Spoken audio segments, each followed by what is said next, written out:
अस्सलाम वालेकुम ख़वातीन हज़रात, आप देख रहे हैं वॉइस ऑफ माइनॉरिटीज़ चैनल और मैं हूं सुलेमान गिल, आपका होस्ट। और हम देख रहे हैं हम बनेंगे आपकी आवाज़। मैं सबसे पहले शुक्रिया अदा करना चाहूँगा अपने तमाम तर मेहमानों का जिन्होंने आज हमारे लिए वक़्त निकाला है। मैं सबसे पहले शुक्रिया अदा करना चाहूँगा प्रिंस जमील साहब का, जो कि एक्स एमपीए रहे हैं केपीके असेंबली के अंदर से, और इन्होंने बड़ी खिदमत अंजाम दी हैं और ये पीपल्स पार्टी से जो हैं वो एमपीए मुंतखब हुए थे। आजकल ये डेनमार्क के अंदर होते हैं और ये आईडीजे नामी इंटरनेशनल ऑर्गेनाइजेशन को चला रहे हैं डेनमार्क से। So welcome to you sir. इसके बाद मैं शुक्रिया अदा करना चाहूँगा अपने दूसरे मेहमान का, विल्सन वज़ीर साहब का। इनका ताल्लुक केपीके से है और ये एमपीए पीटीआई से एमपीए मुंतखब हुए हैं हमारी केपीके असेंबली से। तो सर मैं आपको भी बहुत ज़्यादा वेलकम करूँगा। और इसके अलावा मेरे साथ मौजूद है वसीम गौरी साहब, ये चेयरमैन है माइनॉरिटी नेशनल अलायंस के, और ये आजकल ऑस्ट्रेलिया के अंदर मुकीम होते हैं। तो सर वेलकम टू यू, आपका भी बहुत वेलकम करते हैं। यंग एनर्जेटिक लीडर है हमारे ये। और मेरे साथ ताहिर नबी चौधरी साहब भी मेरे साथ मौजूद हैं। वो हमारे साथ इंटर हो चुके हुए हैं। तो ताहिर नबी चौधरी साहब भी हमारे साथ मौजूद हैं। वो भी किसी तारुफ के मोहताज नहीं है। आपको पता है कि वो पंजाब से वो ताल्लुक रखते हैं, वो एडवोकेट भी हैं। इसके साथ साथ वो पाकिस्तान माइनॉरिटी अलायंस के चेयरमैन भी हैं, शहबाज भट्टी साहब के साथ वक्त गुजार चुके हैं। तो मैं तमाम अपने साथियों का शुक्रिया अदा करना चाहूंगा। इससे पहले कि हम लोग अपने टॉपिक को आगे बढ़ाएं, इससे पहले कि हम आगे बढ़े, मैं एक छोटा सा क्लिप है सर, वो मैं आप सबके साथ शेयर करना चाहूंगा। फिर हम अपनी डिस्कशन को जो है वो आगे बढ़ाएंगे। तो हम बढ़ते हैं, इस क्लिप को देखते हैं और उसके बाद हम बाकायदा तौर पर अपनी डिस्कशन का आगाज करते हैं। तो चले हम चलते हैं इस क्लिप की तरफ। और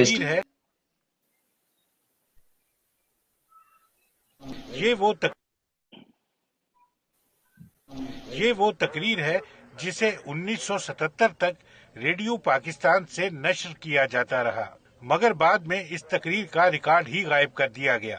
इस तकरीर में कायद-ए-आज़म ने मुस्तकबिल की रियासत के बारे में अपने तसव्वुरात को निहायत वाज़ेह तौर पर बयान किया था। आप सब आजाद हैं अपने मंदिरों में जाने के लिए, आप सब आजाद हैं अपनी मस्जिदों में जाने के लिए और किसी भी और इबादतगाह में जाने के लिए। इस ममलकत पाकिस्तान में आपका ताल्लुक किसी भी मजहब, जात या अकीदे से हो, ममलकत का इससे कोई सरोकार नहीं है। आप देखेंगे कि वक्त गुजरने के साथ साथ हिंदू हिंदू नहीं रहेंगे और मुसलमान मुसलमान नहीं रहेंगे। मजहबी मानों में नहीं, क्योंकि ये हर फर्द का जाती अकीदा है, बल्कि सियासी मानों में वो एक ही रियासत के बराबर के शहरी होंगे। ठीक है जी, आ गया, सही है। हम आपकी बातों को दूसरे हमारे जो पैनलिस्ट हैं उनसे भी जानना चाहेंगे। मैं वसीम गौरी साहब की तरफ जाऊंगा जो ऑस्ट्रेलिया से हमें ज्वाइन कर रहे हैं। वसीम साहब, आपने हमारे तमाम मेहमानों की बातें सुनी, आपने वीडियो को भी देखा, आप पूरे क्वेश्चन से वाकिफ हैं। पहला क्वेश्चन तो सर वहीं पर आपकी तरफ भी स्टैंडिंग ऑफ है कि क्या यहाँ पर हमें बराबरी के हकूक मिल रहे हैं। तो सर क्या आप विल्सन वजीर साहब की इस बात से मुत्तफिक हैं कि लीडरशिप जो है वो कामयाब है, उनकी कोई नाकामी नहीं है और अकलियतें जो हैं वो पाकिस्तान के अंदर महफूज हैं, और दूसरा पाकिस्तान के अंदर अकलियतों को बराबर शहरी के हकूक मिल रहे हैं। सर आप इस पे क्या कहना चाहेंगे? थैंक यू सलमान भाई। सबसे पहले आपका मैं बहुत शुक्रगुजार हूँ कि आपने एक बड़े इम्पोर्टेंट इशू पे हम सबको मदऊ किया, और तमाम जितने भी मेरे मोअज़्ज़िज़ मेंबरान हैं, सीनियर और साबिका पार्लियामेंट के मेंबरान हैं, उनकी भी खुदावंद में सलामती हो। देखें, जहाँ तक बात है कि अकलियतों को पाकिस्तान में बराबरी के हकूक हैं कि नहीं, तो मैं ये विल्सन भाई की बात से बिल्कुल इत्तेफाक नहीं करता। अगर बराबरी के हकूक होते तो फेडरल जो आपकी लास्ट पीटीआई की कैबिनेट बनी है उसमें आपका माइनॉरिटी का कोई ना कोई वजीर लाजमी होता। और दूसरी बात, इमरान खान के एक बयान ने मसीहों की दिल आज़ारी की है, ठीक है, उसकी वजह से मैं कहता हूं कि तमाम मसीहों को पीटीआई का बायकॉट भी करना चाहिए था। और इस लफ्ज़ से कह रहा हूं कि मजहब से बढ़ के कोई चीज नहीं होती। वो कहता है कि खुदावन यस्सु मसीह की हिस्ट्री नहीं मिलती। आप सब ने, हमने एंड ऑफ द डे मर के कब्र में जाना है। क्या ये एमपीए, एमएनए, इमरान खान, जरदारी, नवाज शरीफ की हमारी निजात का ये बायस बन सकते हैं? नहीं। तारीख शुरू होती ही खुदावन यस्सु मसीह से। तो आज तक किसी भी प्राइम मिनिस्टर ने इतना खुदावन यस्सु मसीह को क्रिटिसाइज नहीं किया जितना इमरान खान ने किया, और एक दफा नहीं 2 दफा। और जब इनकी अपना अब ये इस्लामिक कॉन्फ्रेंस हो रही थी तो उसका क्लिप भी अगर आप कहेंगे तो मैं भेज दूंगा, आप सुना दीजिएगा। उसने उधर भी कहा था कि हजरत ईसा ने यूरोप वालों को सिखाया नहीं जिस तरह इस्लाम ने सिखाया है। तो भाई यूरोप अभी बन रहा है, हजरत ईसा कब आए थे? ऐसी कोई उन्होंने अपनी स्पीच नहीं छोड़ी जहां पे उन्होंने हजरत ईसा को कोट ना किया हो और ऑल डाउन करने के लिए। ठीक है, ये हो गई बराबरी की जहां तक बात हो रही है। बाकी अगर बराबरी की बात करते हैं तो पाकिस्तान में कहीं भी मिनोरिटी के बराबरी के हकूक नहीं है। अगर हकूक होते तो आप हम सब इस वक्त सर जोड़ के बैठ के बात ना कर रहे होते इस वजह पे। अगर बराबरी के आपने हकूक देखने ना आए, बराबरी के हकूक मैं आपको दिखाता हूं। अभी पिछले महीने यहाँ पे फेडरल इलेक्शन हुए, 3 मुसलमान जीते जिनमें से एक मिनिस्टर बन गया फेडरल। इसको कहते हैं बराबरी के हकूक। जाके देखें यूके में लंदन मेयर कौन है, आप जाएं अमेरिका में एक सेनेटर है वो रावलपिंडी का रहने वाला है, ठीक है, सलमान अख्तर उसका नाम है। ये इनको कहते हैं बराबरी के हकूक। बराबरी के हकूक ये नहीं होते कि आप अगर एक कैपेबिलिटी रखता हो शख्स उसको आप ट्रक की बत्ती के पीछे लगा दें, और जो बंदा आपका पॉलिसी हो, आपका मसालची हो, जो आपकी आओ भगत करे, उसको आप एमएनए और एमपीए बना देंगे। हम आज इकट्ठे हुए थे इस सिस्टम से निजात कैसे हमने हासिल करनी है, कैसे छुटकारा हासिल करना है ये सिलेक्शन सिस्टम के। हम इस इशू के लिए इकट्ठे हुए थे। सलमान भाई आप लेके पीछे तारीख पे, तारीख सबने पढ़ी है, खुदा के फजल से विल्सन वजीर साहब पढ़े लिखे हैं, सलमान भाई हैं, अपना तार नवीद साहब हैं, अपना प्रिंस साहब हैं। हम इकट्ठे हुए थे कि हमें सिलेक्शन सिस्टम से कैसे जान छुड़ानी है। क्योंकि अभी जैसे कि हमारे चोई साहब ने जो लीडर की क्वालिटीज बताई थी, उनमें एक और चीज मैं ऐड कर दूं, the leader should be honest. ईमानदारी सबसे ज्यादा चीज है। मैं वो बात नहीं करना चाहूंगा, मेरे पर रिकॉर्ड हैं, पेपर हैं, लेकिन मैं किसी का पेट से पर्दा नहीं उठाऊंगा। वो भाई आपके यहाँ स्कीमें बिकती हैं, ये स्कीमें, ये रखे सारे बाइबल पे हाथ, हिंदू रखें अपनी बुक पे हाथ। क्यों? क्योंकि सिलेक्शन सिस्टम ही बड़ा गलत सिस्टम है। इनको पता होता है हमने कौन सा वोट लेना है, हमने कौन सा दोबारा इनके दरवाजों पे जाना है। वो कोई भी जब एमपीए बनता है आप उसकी पहले इनकम चेक करें, एमपीए टेन्योर खत्म होने के बाद की, या एमएनए टेन्योर खत्म होने के बाद की आप इनकम चेक करें। पहले उनके पास फाको पड़े होते हैं, बाद में उनके पास लैंड क्रूजर, घर, प्लाट, ये कहां से आते हैं? वो पहले क्यों नहीं आते? बिल्कुल सर, बिल्कुल। ये बड़ी एक जो है मायूस कुन सूरत हाल है। मैं अगर खुल के बात करूं, विल्सन भाई को शायद ये बात बुरी लगेगी, जमशेद थॉमस एमएनए रहा है, 4 साल गुजरे, एक ईंट तक लगाई है। ये बात चली जाती पर्सनल पे, लेकिन बात को एक्सप्लेन करने के लिए पर्सनल होना पड़ता है ना। अगर मैं बात कर रहा हूं कि जी प्रिंस जावेद साहब या तार नवीद ने कोई काम नहीं किया, तो मुझे उनका नाम लेके कोट करना पड़ेगा, या मैं ये तो नहीं बोलूंगा कि इस कप ने सही काम नहीं किया। अब वो नुमाइंदा मेरा बना हुआ है। और अच्छा, फिर इसके साथ एक और बात कोट कर दूं, उसने विल्सन वजीर साहब को अभी पीटीआई ने एक सेनेटर बनाया है, उसने अपनी एजुकेशन पता क्या लिखी है? चहारम। फोर्थ भी नहीं, इतना भी नहीं उसे समझा कि 4 लिख के साथ टीएच करके 4th ही लिख दूं, अच्छा लगता है। उसने लिखा चहारम। अब मुझे आप ये बताएं, इतने बड़े ऐवान का मेंबर, सेनेट का मेंबर, जो प्राइम मिनिस्टर के साथ बाहर डेलीगेशन में जाएगा, डिफरेंट बाहर से डेलीगेशन आएंगे, उनके साथ एंगेज होगा। सेनेट यार बहुत बड़ा अपर हाउस होता है, ठीक है, वहां पे ये मिनोरिटी की केपीके की रिप्रेजेंटेटिव, हमारा ये रिप्रेजेंटेटिव है, खैर मेरा तो नहीं है, पीटीआई का है, जो लिखता है मैं चहारम पास हूं, और मेरी नुमाइंदगी करेगा अपना ये प्रिंस साहब। बिल्कुल वसीम साहब, आप बिल्कुल ठीक कह रहे हैं कि ये बड़ी एक अनफॉर्चुनेटली चोई साहब वकील है, तो ये हमारे नुमाइंदे ये होंगे जो चहारम पास है। तो ये सारे उस सिस्टम की नाकामियां भाई। बिल्कुल बिल्कुल सर, आप ठीक कह रहे हैं कि ये एक सिचुएशन है जो पाकिस्तान के अंदर है, और ये इसी तरीके से जो है हमारी अक़लियतों का इस्तेसाल भी इसीलिए हो रहा है कि शायद वो लोग जिनको नुमाइंदगी पे होना चाहिए। बात आपसे शेयर करता जाऊं, लाजमी एक सिटिंग एमपीए भी है, 2 साबिक एमपीए भी, जब इनको पता अपने टाइम में होते हैं तो बहुत सारे ऑफिसर्स और एजेंसियों के साथ राब्ता होता है। तो मैं किसी एजेंसी वाले से बात कर रहा था कि यार आपने मतलब कि ये पीटीआई ने ज्यादती नहीं की कि हमें सूबाई असम्बली में हमें क्रिश्चियन कोई भी इन्होंने सीट नहीं दी। उसने कहा यार पहली तो बात तुम लोगों में इत्तेफाक नहीं है, तुम लोगों में भी गलतियां हैं, मैं इस बात को भी एग्री करता हूँ। दूसरा उसने एक बात की, कहता है आपका जो है मैंने एमपीए बनता है टेन्योर पूरा करके वो फुर बाहर हो जाता है।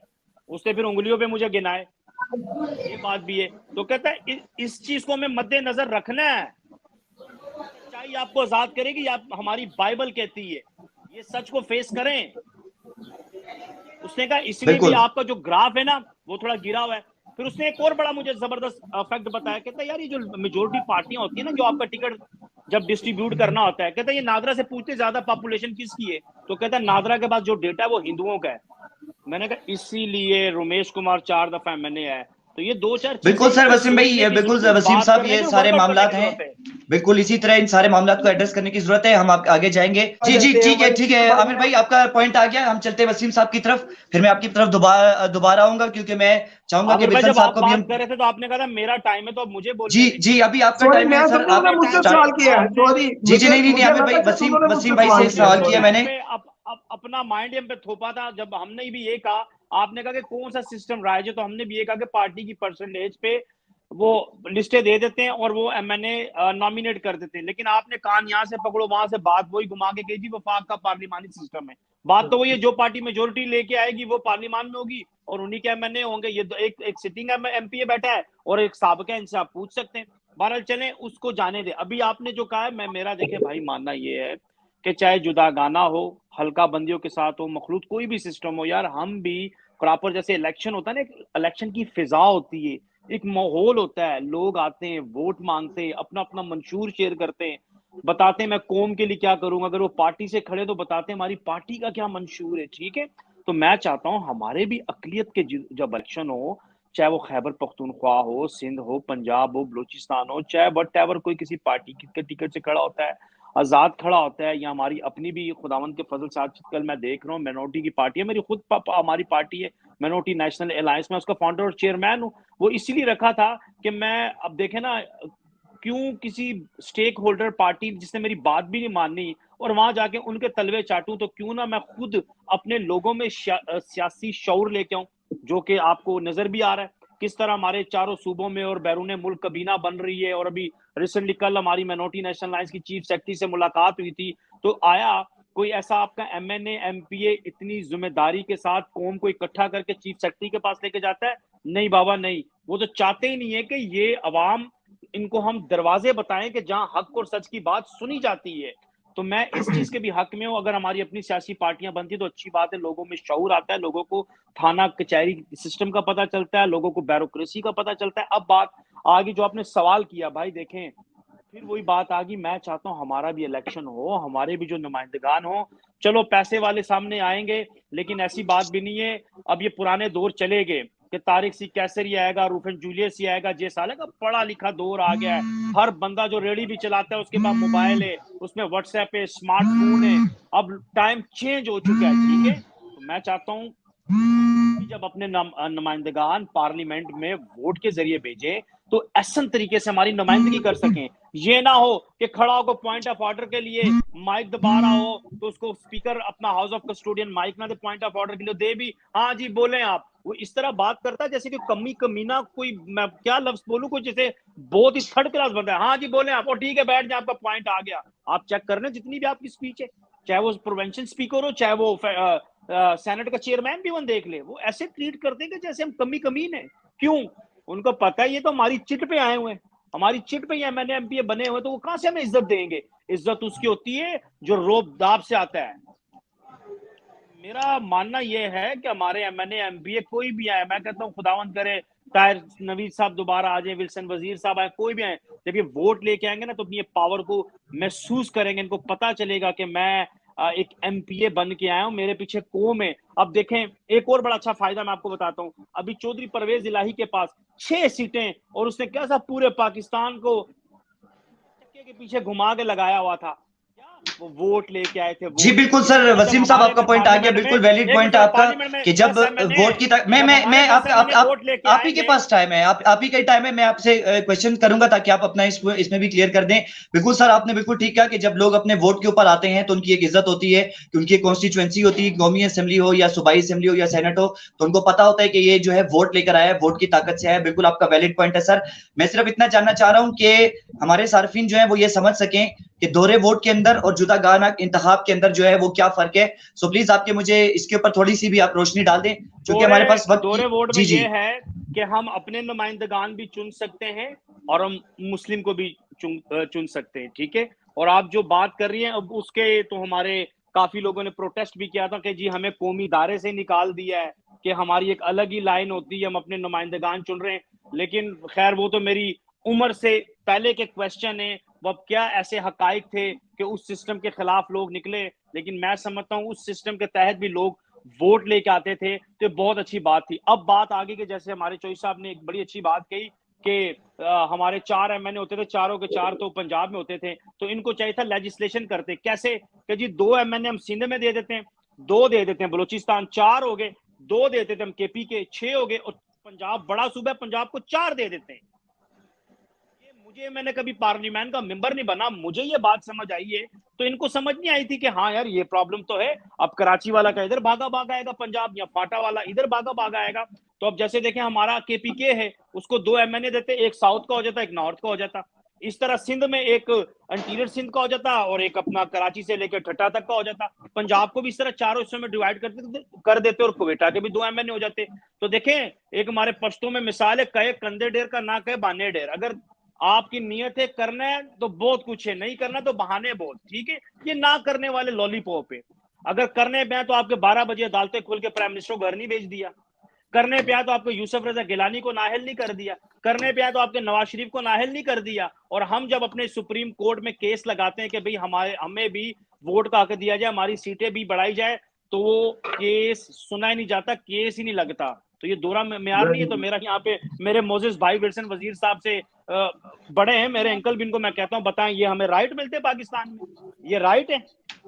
शाबाश जी बिल्कुल बिल्कुल ठीक कह रहे हैं वसीम साहब, आप बिल्कुल ठीक कह रहे हैं। भी नहीं लगने देते। एक यूसुफ रजा गिलानी को आप ईमानदार अच्छा प्राइम मिनिस्टर था, मेरा कोई रिश्तेदार नहीं, लेकिन एक बात कर रहा हूँ हक की, उसको आपने अन्ना पे उड़ा दिया जी, एक खत पे।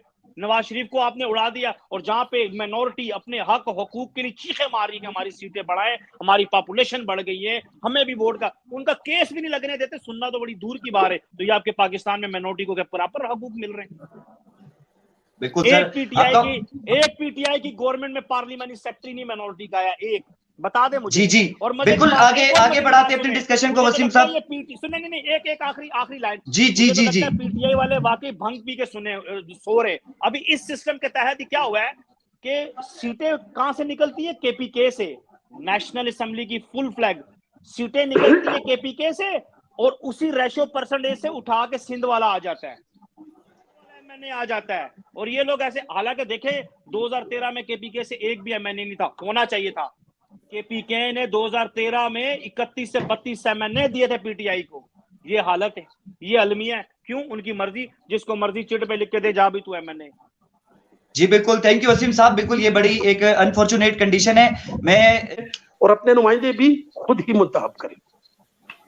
ठीक है, thank you sir, thank you Wilson साहब। मैं अभी बढ़ूंगा। एक बात कहूंगा, 1 मिनट। मैं ये साहब वो इस सेंस में कह रहा था कि जहां कोर्ट्स, मैं कोर्ट की बात कर रहा था कि यूसुफ रजा गिलानी को नाअहल कर सकता है, नवाज शरीफ को किसी भी सिस्टम के तहत इमरान खान को घर भेज सकता है 12 बजे कोर्ट खोल के, तो क्या हमारी सीटें बढ़ाने की इस्तदा नहीं सुन सकता? सुन तो लेता। मैंने वो इस तरह मेरी बात सुने, वो एक मेरी बात सुने वसीम भाई। देखे वो एक कॉन्स्टिट्यूशन में अमेंडमेंट हुई है, 17 अमेंडमेंट, अगर आपको याद हो, तो सुप्रीम कोर्ट जो है वो आइन की तशरीह कर सकती है, या मतलब आइन पे इम्प्लीमेंटेशन करवा सकती है, लेकिन वो आइन में तरामीम तजवीज नहीं कर सकती। ये तो 17वीं तरमीम है, ये पार्लियामेंट, ये काम पार्लियामेंट का है, और पार्लियामेंट ही करेगा। आप पार्लियामेंट का काम जो है वो सुप्रीम कोर्ट से ना नहीं ले सकते। लेकिन अगर पार्लियामेंट नहीं सुनता, पार्लियामेंट आइन की पासदारी नहीं करता, और आइन की पासदारी तो सुप्रीम कोर्ट ने करनी है, तो हम सुप्रीम कोर्ट आइन की पासदारी करवाने के लिए जा रहे थे कि जनाबे वाला मोजिद जज साहब देखें, जो कि पार्लियामान में हमारी नुमाइंदगी और हमारे राइट्स हैं, लेकिन हमें तो बिल फ्लोर पे लाने की इजाजत ही नहीं है, तो आप इस पे अपने हुक्म सादर फरमाए। उन्होंने सुना ही नहीं था।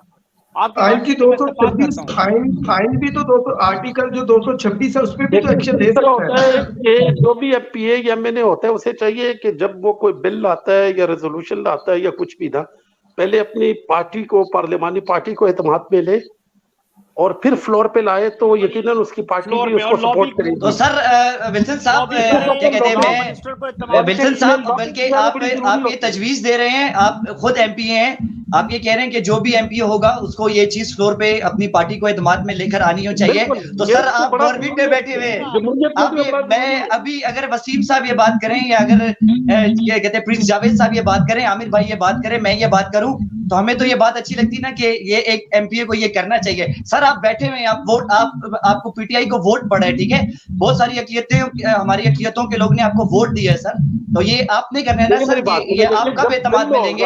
अभी तो ये भी नहीं पता कि इलेक्शन कब होने वाला होगा सर, पौने 4 साल हो गए, ये कब होगा?